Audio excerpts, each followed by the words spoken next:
Hello मेरे प्यारे बच्चों, जय हिंद, नमस्ते। कैसे हैं आप सभी लोग।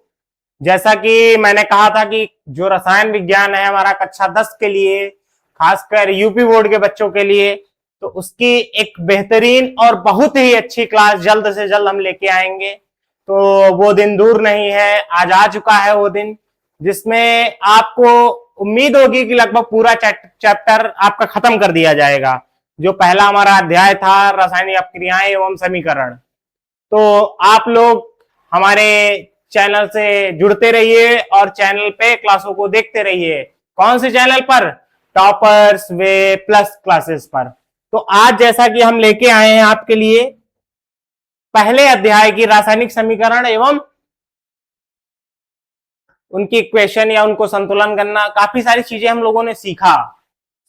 अगर हम लोग पिछली क्लासों को रिवाइज करना चाहें अगर 1 मिनट के अंदर अंदर, तो क्या कर सकते हैं कि जैसे मैंने सबसे पहली क्लास में बताया रासायनिक अपक्रियाएं क्या हैं, समीकरण क्या है, उनके महत्व क्या है, उनके प्रभाव क्या है, कैसे हम लोग पता कराएं कि यहाँ पे हमारी रासायनिक अपक्रिया हो रही है नहीं हो रही है। और उसके बाद हम लोगों ने बात की कि रासायनिक समीकरण क्या होता है, समीकरण को संतुलित करना हम लोगों ने सीखा, रासायनिक अपक्रियाओं के प्रकार सीखा। लेकिन अभी कुछ चीजें हमारी जो थी वो इंपॉर्टेंट बाकी रह गई थी, और कुछ चीजें ये हमारी बाकी रह गई थी कि हमें कौन से क्वेश्चन पूछे जाने हैं बोर्ड पेपर में, कैसे क्वेश्चन पूछे जाते हैं। तो आज हम थोड़े क्वेश्चन आपके लिए लेके आए हैं, और इस क्लास में कुछ और नई चीजें भी होने वाली हैं। तो आप लोगों को पूरी क्लास देखना है और देखते रहना है आराम से, जब तक कि सारी चीजें समझ में ना आ जाए। तो हम क्या करेंगे, अब क्लास को शुरू करेंगे। तो मैं फिर से एक बार आप सभी बच्चों का, आप सभी छात्रों का अपने इस YouTube channel toppers way plus classes पर स्वागत करता हूं। तो जैसा कि हम देख लेते हैं कि सबसे लास्ट में भी जो हम लोगों ने टॉपिक पढ़ा था, क्या पढ़ा था? रासायनिक अपक्रियाएं पढ़ा था कि नहीं पढ़ा था? उसके बाद हम लोगों ने क्या पढ़ा था, यहाँ पे बोलोगे क्या पढ़ा था? रासायनिक अपक्रियाओं के प्रकार। उसमें भी बहुत सारी इंपॉर्टेंट चीजें हम लोगों ने पढ़ी थी। इंपॉर्टेंट कौन सी पढ़ी थी ये बताना जरा। टोटल हम लोगों ने 5 अपक्रियाएं पढ़ी थी कि नहीं पढ़ी थी? उन 5 अपक्रियाओं में मैंने पांचों आप लोगों को बता दी थी। पहली कौन सी बताई थी? संयोजन अपक्रिया बताई थी। संयोजन अपक्रिया अगर एक बार रिवाइज करना चाहे फिर से, तो क्या होती है? संयोजन अपक्रियाएं वे अपक्रियाएं होती हैं जिसमें 2 या 2 से अधिक पदार्थ आपस में जुड़ करके एक नया पदार्थ बना देते हैं, एक नया पदार्थ बना देते हैं। वो कौन सी अपक्रिया हो जाती है? संयोजन अपक्रिया हो जाती है। दूसरी मैंने बात की अपघटन अपक्रिया। अपघटन मतलब बोला था मैंने क्या, अपने ही तत्वों में टूटना, पदार्थ का 2 या 2 से अधिक भागों में विभाजित होना, क्या कहला देता है? हमारा अपघटन कहलाता है कि नहीं कहलाता है? तो अगर अपघटन अपक्रिया की बात करेंगे तो हम क्या यहां पे लिखेंगे कि जब कोई पदार्थ, कोई कंपाउंड, कोई तत्व या कोई हमारी अपक्रिया जो है वो अपने 2 अलग अलग भागों में बट जा रही है, तो वहां पे कौन सा हो जाएगा? अपघटन अपक्रिया हो जाएगी। सब कुछ मैंने समझा रखा, लेकिन रिवीजन एक बार हो जा रहा है। दूसरी हमारी क्या थी? विस्थापन अपक्रिया। विस्थापन अपक्रिया की अगर हम लोग बात करें तो विस्थापन अपक्रिया क्या होती है कि चीजों को विस्थापित करना। मतलब कि अभी जैसे मैं यहां पे खड़ा हूं, थोड़ी देर बाद मैं इधर आ गया, यहां आ गया, इधर आ गया, तो क्या हो रहा है कि हमारी जो चीजें हैं विस्थापित हो रही हैं। क्या हो रहा है? थोड़ी देर के लिए यहां है, थोड़ी देर के लिए यहां है कि नहीं है? तो अगर बात की जाए यहाँ पे कि जो हमारी अपक्रियाएं होती हैं, अगर कोई अपक्रिया हो रही है, कोई हमारा एलिमेंट है, कोई तत्व है, कोई पदार्थ है, वो क्या हो, दूसरे पदार्थ के साथ विस्थापित हो जाए, चला जाए, इधर उधर हो जाए, तो उसे क्या कह देते हैं? विस्थापन अपक्रिया कह देते हैं। इसी का जस्ट अगला पार्ट मैंने बताया था द्विविस्थापन अपक्रिया। अब ये द्विविस्थापन अपक्रिया क्या होती है? द्विविस्थापन अपक्रिया वे अपक्रियाएं होती हैं जिसमें क्या होता है? 2 अलग अलग तत्व विस्थापित होते हैं। मतलब एक तो हमारा पहले होता ही है, तो उसे हम लोग क्या कह देते हैं? विस्थापन अपक्रिया कह देते हैं। दूसरा भी हो जाए, मतलब 2 अलग अलग तत्व विस्थापित हो जाए। अब यहाँ पे मान लो 2 अलग हैं, एक ये, दोनों विस्थापित हो जाए, तो वहां पे क्या हो जाता है? द्विविस्थापन अपक्रिया हो जाती कि नहीं हो जाती? समझ में आया? और लास्ट में मैंने 5 नंबर में बताया था कौन सी अपक्रिया? ऑक्सीकरण अपचयन अपक्रिया। अब इसके बारे में भी जान लो, इस पे क्वेश्चन बहुत ज्यादा पूछे जाते हैं, ज्यादातर क्वेश्चन। क्यों? क्योंकि ये एक नेमिंग रिएक्शन हो जाती है, इसे हम लोग क्या कह देते हैं? रेडॉक्स रिएक्शन भी कह देते हैं कि नहीं कह देते हैं? बोलो, रेडॉक्स रिएक्शन कहते हैं कि नहीं कहते हैं? इसलिए भी इंपॉर्टेंट हो जाती। अब इसमें क्या बताया था? ऑक्सीकरण और अपचयन। ऑक्सीकरण कब होगा? जब ऑक्सीजन जुड़ेगा। और हाइड्रोजन बाहर निकलेगा। और अपचयन कब होगा? जब हाइड्रोजन जुड़ेगा और ऑक्सीजन बाहर निकलेगा। जस्ट दोनों में अपोजिट होता है कि नहीं होता है? तो ये हमारी पांचों रिएक्शंस हो गई जो हम लोगों ने पिछली क्लास में कवर की थी। कवर की थी कि नहीं की थी? बोलो।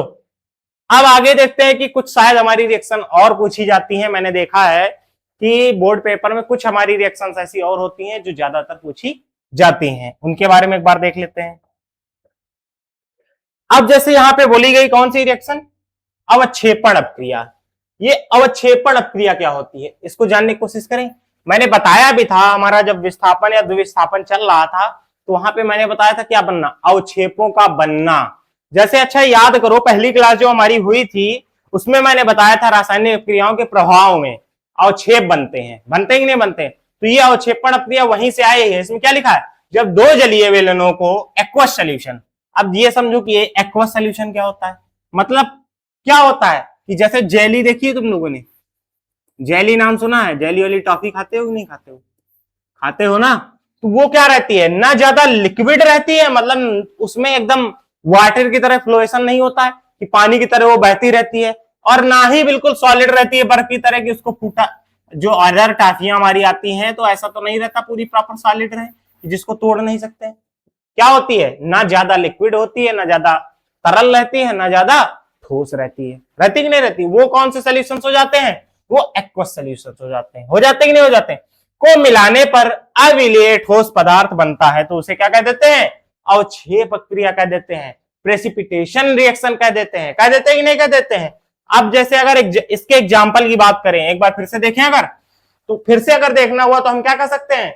अवक्षेप अपक्रिया वे अभिक्रियाएं होती हैं जिसमें दो एक्वस सॉल्यूशन, दो जलीय सॉल्यूशन आपस में मिल करके एक ठोस नया पदार्थ बनाते हैं जो अवक्षेप के रूप में नीचे बैठ जाता है। जो विलेय नहीं होता है उसे क्या कह देते हैं? अवक्षेपण अपक्रिया कह देते हैं। जैसे अगर लेना चाहे यहां पे तो हम लोग ले सकते हैं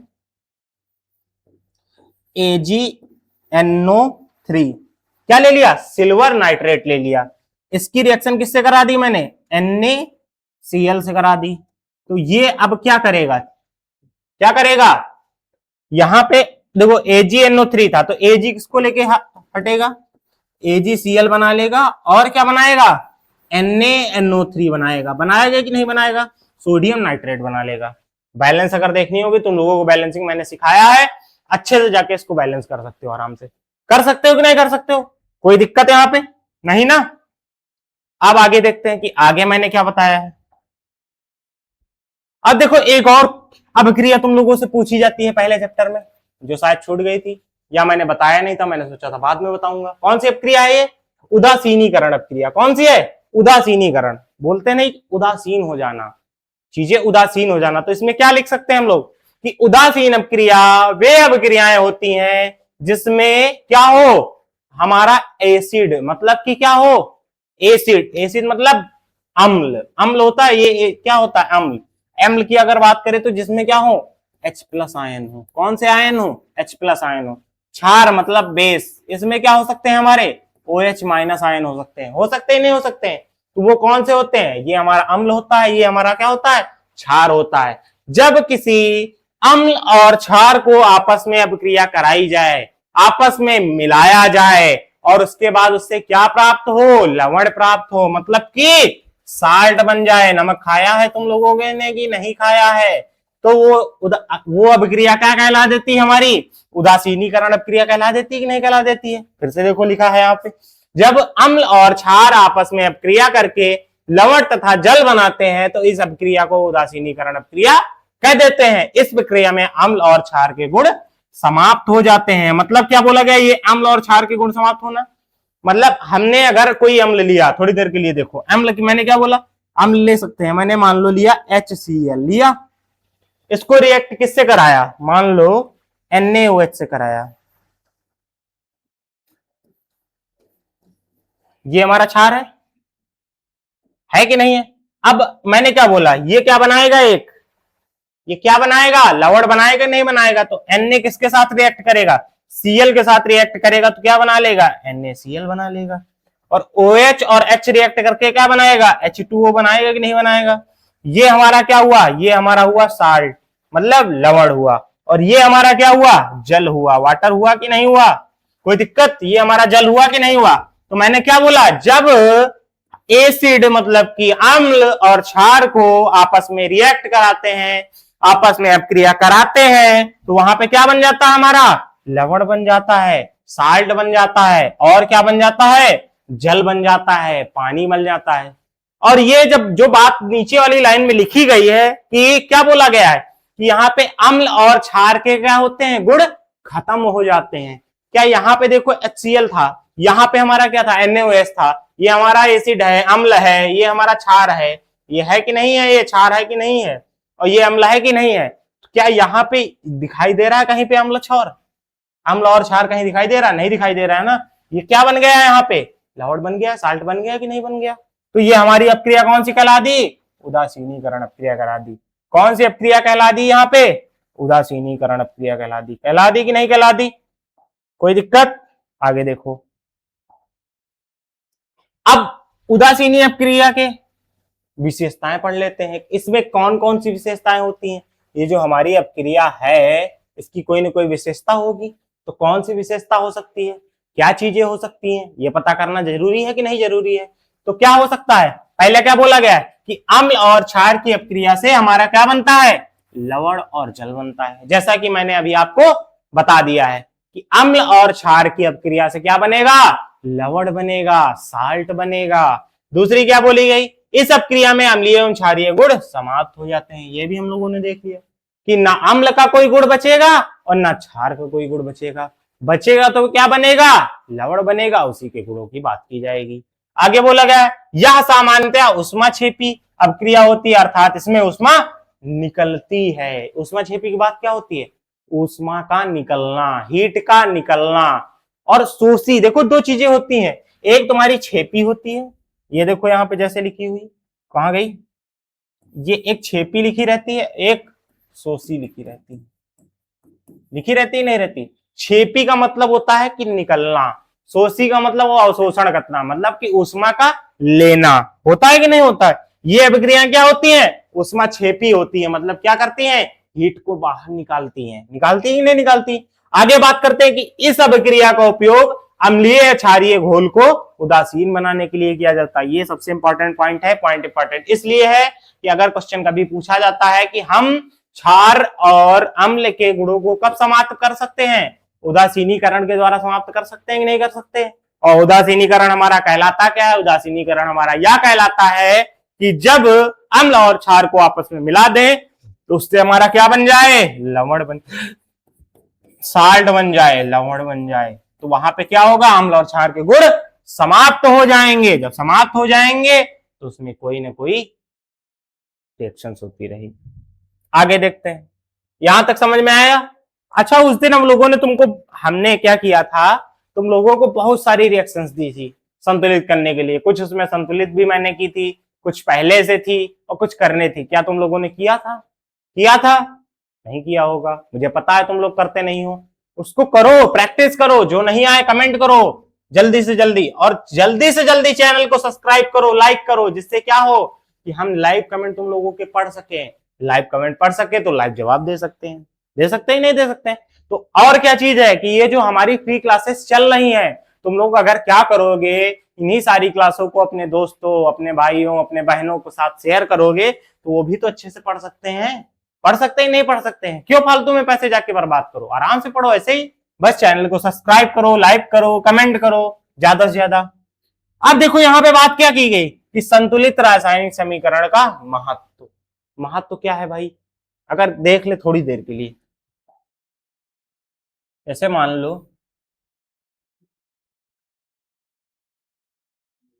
कि हमारा तराजू देखा है जिसमें सामान तौलते हैं, ज्यादातर जो गांव में होता है, उसको देखा है कि नहीं देखा है, देखा है, बोलो बोलो भाई, देखा है कि नहीं देखा है, देखा है तुम लोगों ने, हमको तो लगता नहीं देखा। ऐसे रहता है कि नहीं रहता है। मान लो थोड़ी देर के लिए इधर कोई सामान रखा है, इधर रखा है सामान, तो जरूरी है कि दोनों सामान बराबर हो। संतुलित क्या कहला देती है हमारी, संतुलित क्या कहलाती है हमारी, ये कहला देती है कि अगर यहाँ पे कोई चीज रखी है और उतना ही वेट का यहाँ पे सामान रखा है, तो ये जो हमारा तराजू रहेगा वो बिल्कुल स्टेबल रहेगा, सीधी दिशा में रहेगा कि नहीं रहेगा। और जब सीधी दिशा में रहेगा तो वो चीजें हमारी क्या कहलाएंगी, संतुलित रिएक्शन कहलाएंगी कि नहीं कहलाएंगी। बोलो, संतुलित रिएक्शन कहलाएंगी कि नहीं कहलाएंगी। यहाँ पे बोलो, संतुलित कहलाएंगे कि नहीं कहलाएंगी। तो इन्हीं का महत्व समझते हैं कि ये संतुलन क्यों जरूरी है। मैंने फिर बोला था, हर एक चीज के लिए संतुलन बहुत जरूरी है, चाहे वो अभिक्रिया हो, चाहे वो हमारा जीवन हो, चाहे क्लासें हो, चाहे पढ़ाई हो, चाहे जो हो। लिमिट से ज्यादा चीजें हानिकारक होती हैं, लिमिट से कम भी हानिकारक होती हैं।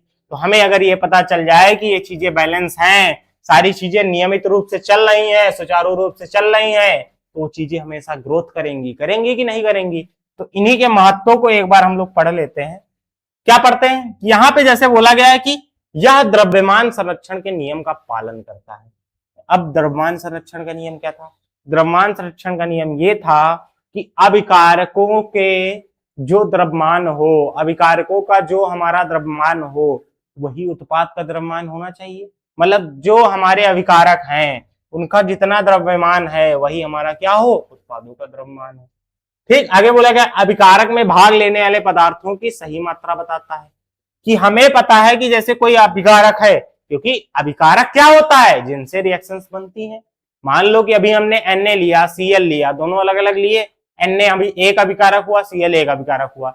दोनों जब आपस में हमारे मिले तो क्या हुआ, एक नया उत्पाद NaCl बना कि नहीं बना। और जब नया बना तो वही बोला जाए कि अगर हमें पता करना है कि Na हमारे पास कितना है, Cl कितना है, क्या कितना है, तो उससे इससे पता कर सकते हैं। नहीं, अगर संतुलन होगी तो हम बता सकते हैं कितना वेट है हमारा, कितने आइटम्स हैं, कितने परमाणुओं की संख्या है।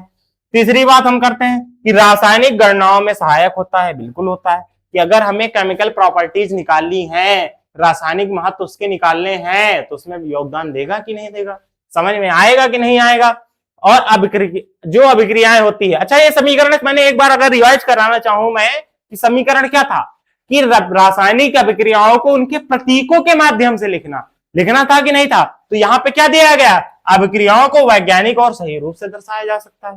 दर्शाया जा सकता है कि नहीं दर्शाया जा सकता है, बोलो, दर्शाया जा सकता है ना। तो ये हमारा क्या था, रासायनिक समीकरण का महत्व था। यहां तक चीजें समझ में आई कि नहीं आई, एक बार बता दो, ध्यान से समझो तुम लोग, मैं फिर कह रहा हूं, एक बार समझ जाओगे पूरा चैप्टर क्लियर हो जाएगा। और ये मान लो बोर्ड पेपर में तुम्हारे केमिस्ट्री 20 नंबर की आने वाली है कि नहीं है। और यही चैप्टर कम से कम 7 से 8 नंबर देके जाएगा तुम्हारा, ये जान लो ध्यान से। आगे देखते हैं कि आगे क्या बताया गया है, देख ले। अच्छा ये एक क्वेश्चन यहाँ पे आया है, नया क्वेश्चन दिखा तो 2023 में पूछा गया, उससे पहले भी पूछा गया, लेकिन देश में अभी पूछा गया जल्द थोड़े दिन पहले यूपी बोर्ड में, कि बोला गया विक्रम गंधिता क्या होती है। अच्छा एक गंध तो सुने होगे ना कि गंध क्या होती है। गंध, जब चीजें कहते हैं ना कि चीजें खराब हो जाएं, उसमें से जो स्मेल हो थोड़ी खराब आने लगे, सुगंध की जगह दुर्गंध आने लगे, होता है, सुना होगा कि नहीं सुना होगा। तो ये शॉर्ट में पूछा जाता है, 1 या 2 नंबर में पूछा गया है। ठीक, एक बार देख लेते क्या है। बोला गया तेल एवं वसा का वायु की ऑक्सीजन के संपर्क में आकर के ऑक्सीकृत होने के कारण उनका स्वाद और गंध खराब हो जाना। जैसे मान लो तुम लोग लंच ले जाते हो, टिफिन बॉक्स ले जाते हो, और टिफिन बॉक्स क्या करते हो कि मान लो तुमने थोड़ा खाना ले गए, थोड़ा वहां से खा लिया स्कूल में, उसके बाद आए वापस, थोड़ा उसमें बच गया, उसको रख दिए, थोड़ी देर के लिए रख दिए, घर में पड़ा रहा, ना तुमने ध्यान दिया ना मम्मी ने ध्यान दिया उसको धुलने के लिए, क्या किया, थोड़ी देर के लिए छोड़ दिया। और जब छोड़ दिया तो वो क्या कर सकते हैं, वहां पे क्या होता है कि 1 2 या 2 दिन तक वहां रखा रहे, जब रखा रहेगा तो क्या होगा, उसमें धीरे धीरे गंध आने लगेगी, वो सड़ने लगेगा, वो खराब होने लगेगा। इसका सबसे प्रॉपर रीजन अभी मैं बताऊंगा, तुम लोग खाली देखते रहना, रुक के देखते रहना।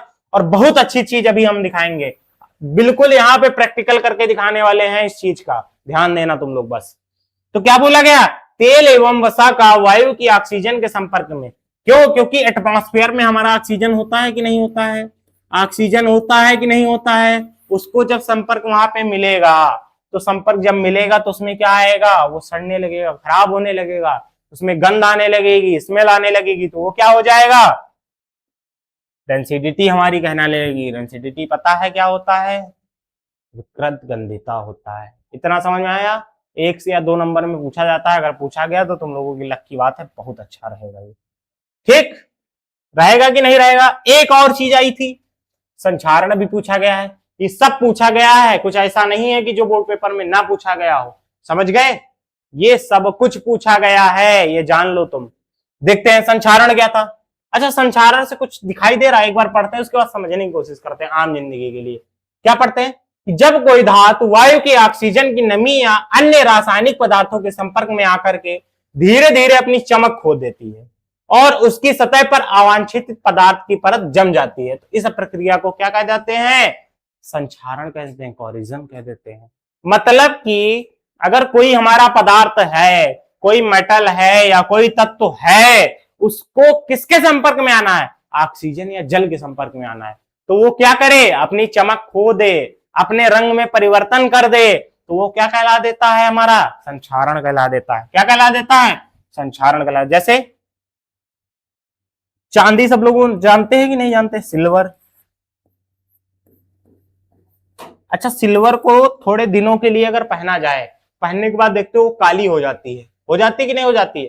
तो ऑक्सीजन भी उसे मिल रहा है, कहीं ना कहीं से धीरे धीरे नमी भी मिल रही, तो उसकी चमक जो होती है बिल्कुल व्हाइट रहती है कि नहीं रहती? धीरे धीरे वो काली पड़ने लगती है। इससे क्या हमें समझ में आता है कि उसने क्या किया? अपनी चमक खो दी, तो सिल्वर का काला होना। ये हो गया एग्जाम्पल में लिखना चाहो। दूसरा क्या? जब देखा होगा कि हमारा लोहा होता है, लोहा को अगर ऑक्सीजन मिल जाए, थोड़ी नमी मिल जाए, तो उससे क्या होने लगता है? वो रस्ट हो जाता है, मतलब कि उसमें क्या हो जाती है? जंग लग जाती है। तो सिल्वर का भूरा होना, ओ सॉरी, लोहे का लाल या भूरा होना। लाल या भूरा होना। ठीक, कोई दिक्कत? ये हमारे पॉइंट हो गए, एग्जाम्पल में लिख सकते हो। यहां तक सारी चीजें समझ में आई? आई कि नहीं आई? एक बार पीछे देख लें क्या क्या मैंने बताया, देख लें। मैंने क्या होता है? पांचों क्रियाएं बताई, संयोजन, वियोजन, विस्थापन, द्विविस्थापन, ऑक्सीकरण और अपचयन। ठीक है, इतना समझ आया। उसके बाद मैंने समझाया कि अवक्षेपण अपक्रिया क्या होती है। फिर मैंने बताया उदासीनीकरण अपक्रिया क्या होती है, उदासीन क्या होते हैं तब। उसके बाद मैंने बताया उदासीनी अपक्रियाओं की विशेषता बताई क्या होती है। संतुलित रासायनिक समीकरण के बारे में बताया क्या होता है। ठीक, उसके बाद विकृत गंधिता बताई। उसके बाद हमने क्या बताया? संचारण बताया। बताया कि नहीं बताया?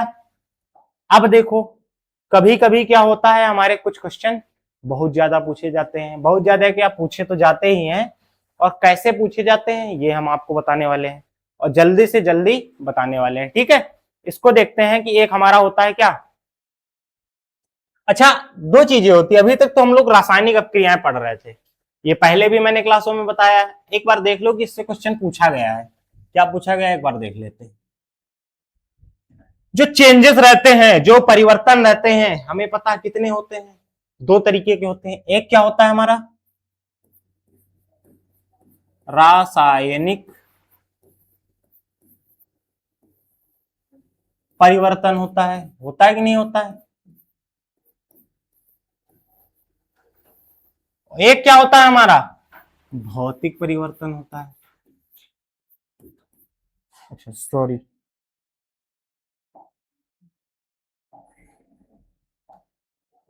अब देखो, एक तरफ हम लिख देते हैं क्या, दिखाई दे रहा है तुम लोगों को?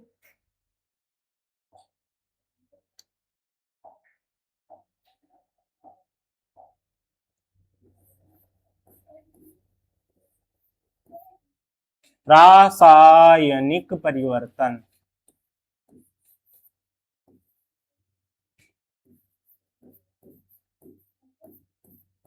क्या है? रासायनिक परिवर्तन है। और एक क्या है हमारा?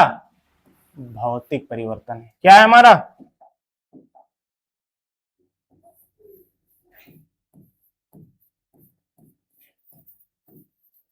भौतिक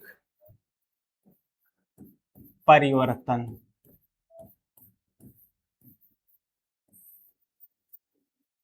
है, दो चीजें हैं कि नहीं है? कोई दिक्कत यहां तक?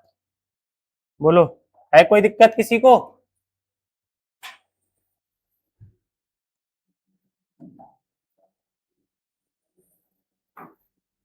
इससे क्या होता है कि कभी कभी कुछ चीजें दे दी जाती हैं, कुछ अपक्रियाएं दे दी जाती हैं और वहां पे पूछा जाता है कि बताओ यहाँ पे कौन सा परिवर्तन है, रासायनिक परिवर्तन है कि भौतिक परिवर्तन है। और आज तुम लोगों का ये खेल खत्म होने वाला है। कभी इसके बाद तुमको ये चीज देखनी ही नहीं पड़ेगी कि इसमें रासायनिक परिवर्तन हो रहा है कि भौतिक परिवर्तन हो रहा है। केवल 5 मिनट रुक जाना है, ये सारी चीजें हम लोग ध्यान से समझ जाएंगे। अभी जैसा कि हम बात कर रहे थे,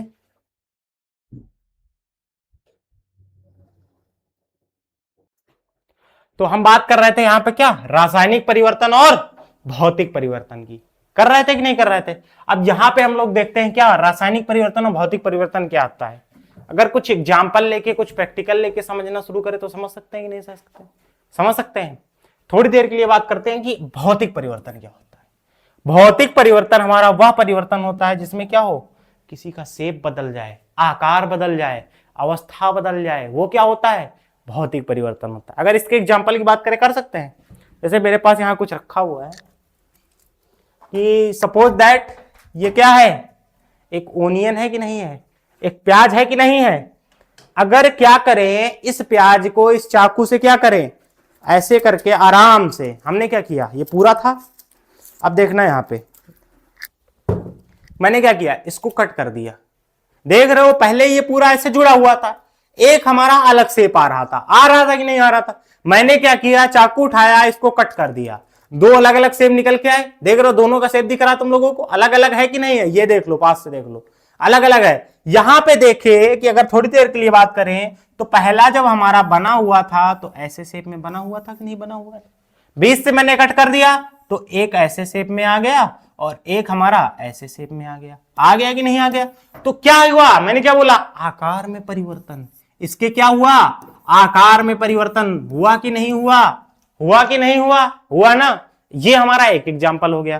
थोड़ी देर के लिए अगर देख लेते हैं, यहां पे सपोज दैट कि ये हमारी एक बॉटल है कि नहीं है। मैंने क्या किया, इसको पानी भर करके आराम से फ्रिज में लगा दिया जाके।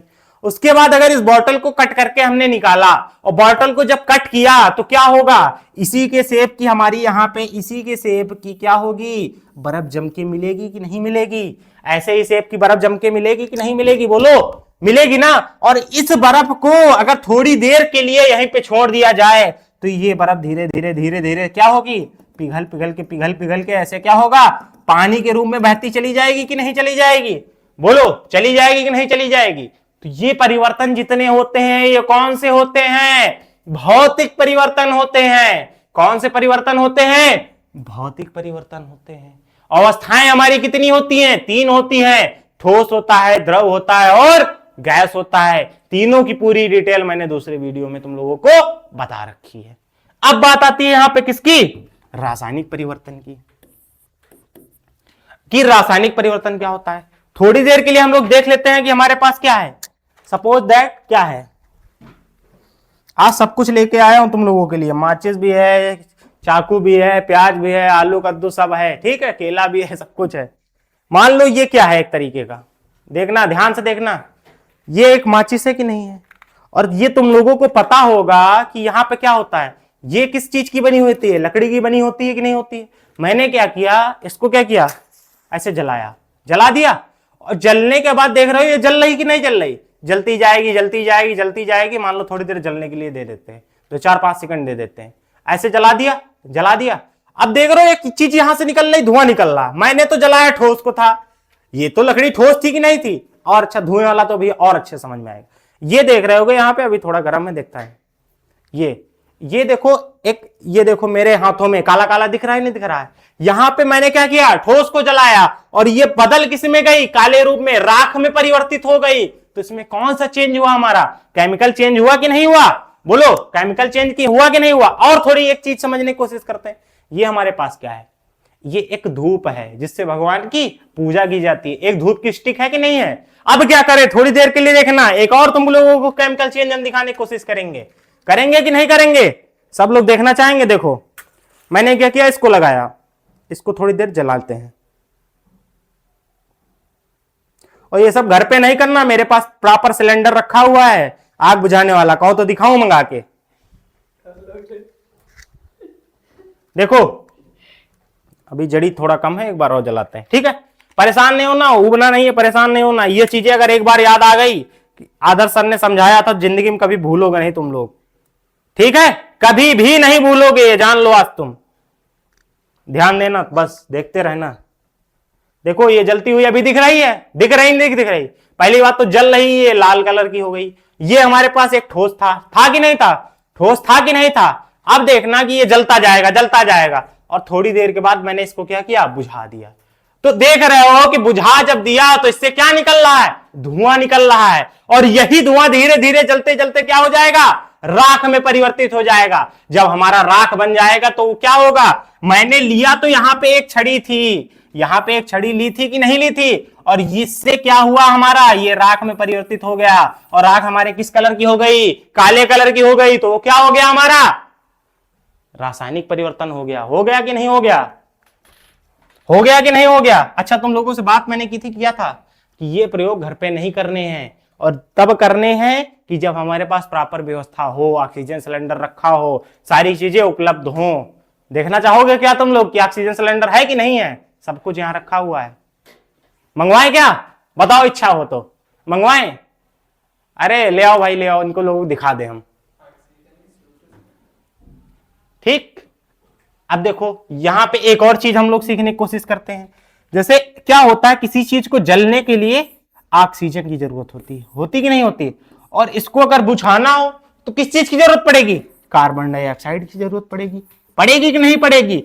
तो कार्बन डाइऑक्साइड क्या करेगी, आग को बुझाने का काम करेगी कि नहीं करेगी? क्यों? क्योंकि वहां पे ऑक्सीजन हमारा उपलब्ध नहीं होगा, नहीं होगा ना। तो जब ऑक्सीजन उपलब्ध नहीं होगा तो कार्बन डाइऑक्साइड जब ज्यादा प्रभावित की जाएगी तो चीजें वहां पे बुझ जाएंगी। अच्छा, अब बताओ तुम लोग, ये समझ में आया कि नहीं आया? रासायनिक अपक्रियाएं और भौतिक अपक्रियाएं, रासायनिक परिवर्तन और भौतिक परिवर्तन, सारी चीजें समझ में आएंगी नहीं आई? अब तुम लोग बात कर रहे थे ना कि मैं क्यों करता हूं, ये आग वाग क्यों जला रहा था, ये देख रहे हो? देखो है तो बहुत बारी दिखा दे रहा हूं, ये रखा हुआ है ना यहीं पे साइड में, तो इसी वजह से तो ये कर रहा था। कभी ये घर पे मत करना, क्योंकि ये ऑनलाइन वीडियो जा रहा है, हम क्लास ले रहे हैं। तो क्या होगा कि बहुत सारे लोग परेशान होंगे कि बच्चों को आग लगाना सिखा रहे हैं। हम सिखा नहीं रहे, उनको चीजें सिखा रहे हैं। ये नहीं सिखा रहे कि आग लगा देना जाके, ये देखना है कि हमारा कौन सा रासायनिक परिवर्तन है और कौन सा भौतिक परिवर्तन है। हमारे पास सारी व्यवस्थाएं उपलब्ध हैं, तब हम बता पा रहे हैं चीजें। तुम लोगों को घर पे यूज नहीं करना है, नहीं करना है ना। इतना समझ में आया? अब कभी जिंदगी में तुम लोग भूलोगे कि हमारा रासायनिक क्या था, भौतिक क्या था, परिवर्तन क्या था? नहीं ना। आगे देखते हैं, और इस पे जान लो, तुम लोगों के क्वेश्चन प्रॉपर पूछे जाते हैं। अगर बात करें तो वहां पे दे दी जाती हैं क्रियाएं, कि जैसे बोल देते हैं कि हमारा जो द्रव है, द्रव है। अच्छा, थोड़ी देर के लिए और बात करते हैं। एक और चीज तुम लोग सीख लो। अच्छा, यहां ठोस है ठोस। मैंने क्या किया, इसको थोड़ा सा गर्म करना शुरू किया, गर्म करना शुरू किया। गर्म करने पर ये क्या बन गया, पानी बन गया, जल बन गया, बन गया। और इसके बाद थोड़ा और इसको हीट किया, हीट किया, क्या बन गया, ये गैस बन गया, मतलब वाष्प बन गई। उड़ गई कि नहीं उड़ गई? तो गैस का रूप इसने लिया कि नहीं लिया? लिया। उसके बाद क्या करेंगे, अगर इसी चीज को हम फिर से ले आए, दोहरा सकते हैं, दोहरा सकते हैं। कैसे दोहरा सकते हैं? यही चीज अगर वापस हम लोग ले आए, अगर इसको फिर दिखा दें ऐसे, तो गैस को अगर ठंडा किया जाना लगे तो किस में बदल जाएगा? पानी में बदलेगा कि नहीं बदलेगा? बोलो, पानी में बदलेगा कि नहीं बदलेगा? उसके बाद फिर और ठंडा कर दिया जाए, इसको अगर ठंडा और कर दिया जाए यहां पे, तो किस में परिवर्तित हो जाएगा? ये फिर से ठोस बन जाएगा कि नहीं बन जाएगा? बोलो, फिर से ठोस बन जाएगा कि नहीं बन जाएगा? फिर से ठोस आ गया हमारा।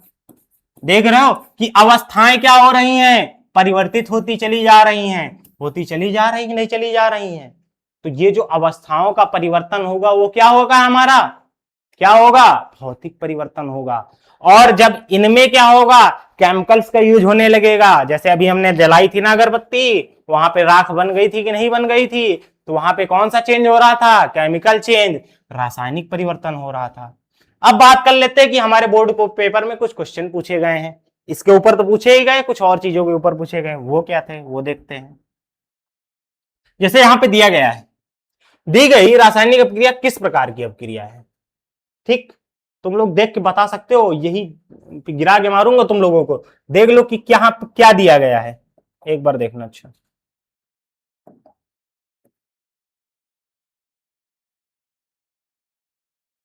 ठीक है, यहां पे जो दिया गया है वो देख लेना ध्यान से, क्या दिया गया है। आयरन दिया गया, दिया गया कि नहीं दिया गया, दिया गया। उसकी रिएक्शन किससे करा रहा है, CuSO4 कॉपर सल्फेट से करा रहे हैं कि नहीं करा रहा है। और क्या हो रहा है, आयरन हमारा किसको लेके चला जा रहा है, ये जो आयरन है वो किसको लेके चला जा रहा है, SO4 को लेके चला जा रहा है। और बेचारा यहाँ पे Cu जो है, ये Cu जो है, ये है कि नहीं है Cu, ये अकेला पड़ा जा रहा है, पड़ा जा रहा है नहीं पड़ा जा रहा। अभी देख रहे हो, थोड़ी देर के लिए देखो, ये SO4 जो था वो किसके साथ था, कॉपर के साथ था। अगली जब जैसे ही रिएक्शन हमारी हुई तो कहां पे चला गया, यहां पे चला गया कि नहीं चला गया, चला गया कि नहीं चला गया। अब देख रहे हो कि इसका जो स्थान था वो परिवर्तित हो गया, किसके साथ आ गया, Fe के साथ आ गया, आयरन के साथ आ गया। तो यहां पे कौन सी अपक्रिया हो गई, विस्थापन अपक्रिया हो गई। अब कुछ लोग बता रहे होंगे, शायद सोच रहे हो कि द्विविस्थापन या वियोजन या कुछ और क्यों नहीं हो सकती। संयोजन तो तुम लोगों को मैंने बताई कौन सी होती है, कि दो चीजें जब आपस में जुड़ जाएं, ठीक। और द्विविस्थापन कब होगी, कि यहां पे भी और एक एलिमेंट होता, अगर दो अलग अलग एलिमेंट अलग अलग चीजों के साथ जाके जुड़ते तो वहां पे द्विविस्थापन होता। अभी यहां पे क्या हो रहा है, क्योंकि एक ही हमारा एलिमेंट है जिस, अच्छा एक और चीज तुम लोगों को बताई थी, अधिक अभिक्रियाशील तत्व और कम अभिक्रियाशील तत्व। यहां पे जो आयरन है वो थोड़ा ज्यादा अभिक्रियाशील तत्व है, किसके अकॉर्डिंग में, कॉपर के अकॉर्डिंग में। तो ये क्या करेगा, कॉपर को विस्थापित कर देगा, कॉपर को अकेला कर देगा। क्यों, जैसे तुम लोग जानते होगे आज के टाइम पे ज्यादा पावरफुल आदमी क्या करता है, छोटे वालों को किनारे कर देता है, हटो भागो किनारे करो। तो ये भैया ज्यादा पावरफुल है यार, आयरन जो है उसके पास बहुत ही ज्यादा क्रिएटिविटी है, वो ज्यादा रिएक्टेबल है, किसके अकॉर्डिंग में, कॉपर के। तो वो क्या करेगा, SO4 के साथ रिएक्ट करेगा, चुपचाप बना लेगा अपना एक पदार्थ, एलिमेंट बना लेगा। कॉपर अकेला बेचारा चला जाएगा। जब एक चीज क्या हो रही है, विस्थापित हो रही है, तो हम क्या कहेंगे, विस्थापन अपक्रिया कहेंगे। बोर्ड पेपर में आया हुआ क्वेश्चन है ये, किसमें, बहुविकल्पीय क्वेश्चन में।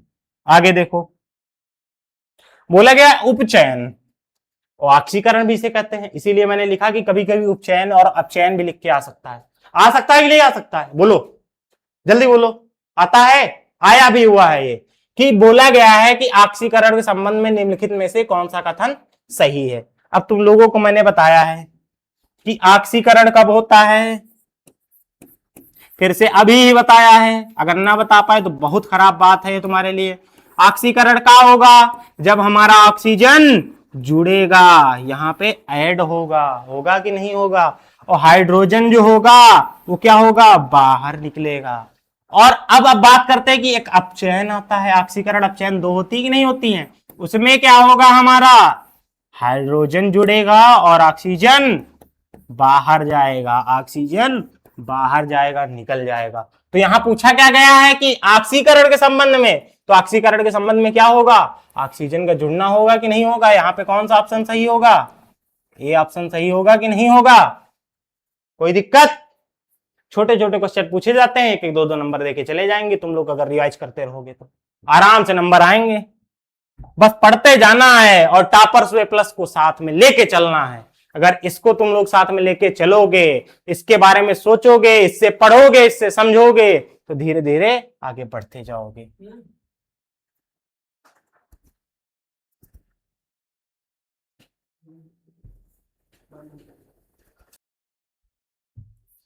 जैसा कि यहां हम लोग बात कर रहे थे अगले क्वेश्चन की, क्या था यहां पे कि बिना बुझे हुए चूने CaO की जल के साथ अपक्रिया किस प्रकार की अपक्रिया कहलाती है।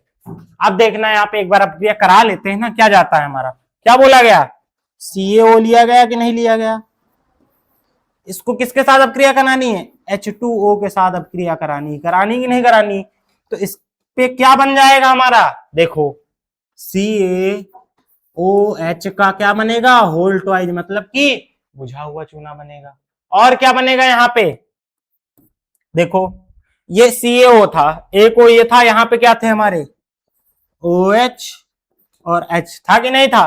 तो एक OH इसके साथ चलाया, आराम से चलाया कि नहीं चलाया। और यहीं पे हमारा क्या बनता है, हाइड्रोजन गैस भी तो मिल जाती है कि नहीं मिल जाती है, H2।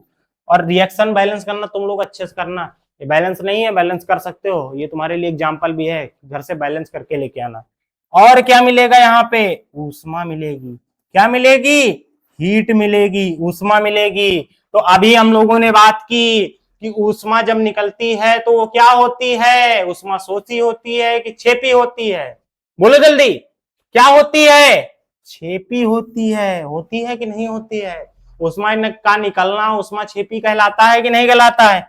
और यहाँ पे एक चीज और दिया गया, संयोजन।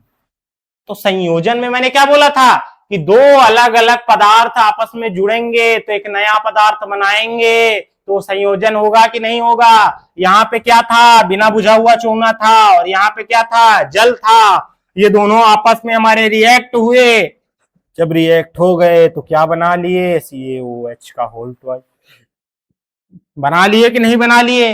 बोलो, बना लिए कि नहीं बना लिए? तो ये किस में आ गया, हमारा संयोजन अपक्रिया में आया। और संयोजन की कौन सी अपक्रिया में आया? ऊष्मा छेपी अपक्रिया में आया। कोई दिक्कत? ये क्वेश्चन भी तुम्हारा पूछा गया है बोर्ड पेपर में, तुम लोग आराम से देख सकते हो। ठीक, आगे बात करते हैं। अब यहाँ पे एक और क्वेश्चन लिया गया। क्या लिया गया? बोला गया है फेरस सल्फेट को गर्म करने पर फेरिक ऑक्साइड सल्फर डाइऑक्साइड और सल्फर ट्राइऑक्साइड प्राप्त होता है। तो यह किस प्रकार की अभिक्रिया है? अब बताओगे तुम लोग किस प्रकार की अभिक्रिया है, बता सकते हो? एक बार देखते हैं कि बोला क्या इसने। फेरस सल्फेट बोला है तो क्या लिख सकते हैं, Fe2SO4 ले लिया, कोई दिक्कत? आगे बोला गया क्या बनाता है इससे, अगर इसको गर्म किया जाए तो अगर यहीं पे तुम लोग देख सकते हो कि गर्म जब करेगा तो ऊष्मा देगा कि नहीं देगा? ऊष्मा को देना पड़ेगा ना, हीट वहां डालनी पड़ेगी कि नहीं डालनी पड़ेगी? हीट को बढ़ाना पड़ेगा कि नहीं बढ़ाना पड़ेगा? तो क्या होगा, वो ऊष्मा के देने ही से तो होगा। जब ऊष्मा देंगे तभी तो वो वियोजित होगा, अलग अलग तत्वों में टूटेगा कि नहीं टूटेगा? जब अलग अलग तत्वों में टूटेगा तो क्या कहलाएगा, वियोजन कहलाएगा। क्यों? क्योंकि मैंने वियोजन अपक्रिया में बताया है तुम लोगों को, वियोजन अपक्रिया वे अपक्रिया होती है जिसमें एक पदार्थ क्या हो, अलग अलग तत्वों में वियोजित हो जाए, टूट जाए। अब यहाँ पे उसने बोला क्या बन जाता है, फेरिक ऑक्साइड बन जाता है। फेरिक ऑक्साइड बनता की बनता है क्या, Fe2O3। और क्या बनता है हमारा, सल्फर डाइऑक्साइड SO2 बन जाता है। बन जाता है कि नहीं? और सल्फर ट्राई ऑक्साइड बन जाता है, SO3 भी बन जाता है। बन जाता है कि नहीं बन जाता है? कोई दिक्कत? यहां तक तुम लोगों को समझ में आया? आप बताओ।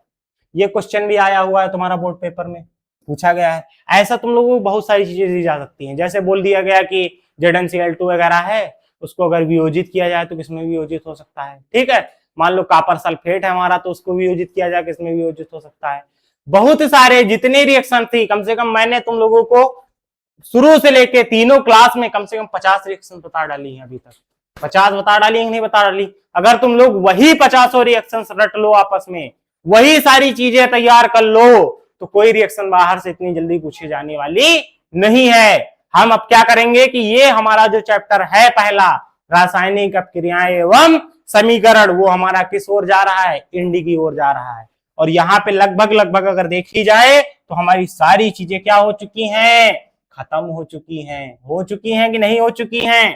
ठीक, अब एक दिन मात्र सेशन रखा जाएगा, वो जल्द से जल्द क्लास आएगी कि उसमें जितने पहले चैप्टर के सारे क्वेश्चन, कौन कौन से क्वेश्चन पूछे जाते हैं, वो चाहे परिभाषा हो, चाहे वो किसी तरीके का क्वेश्चन हो, या न्यूमेरिकल हो, या रासायनिक समीकरण का संतुलन करना हो, या रासायनिक समीकरण कराना हो, या रासायनिक अपक्रिया करानी हो, या शॉर्ट आंसर टाइप क्वेश्चन हो, लघु उत्तरीय हो या बहुविकल्पीय हो या दीर्घ उत्तरीय हो, हर एक क्वेश्चन बताया जाएगा कि कैसे क्वेश्चन बोर्ड पेपर में बनते हैं। पढ़ाना ही काम नहीं है, चीजों को सिखाना भी काम है।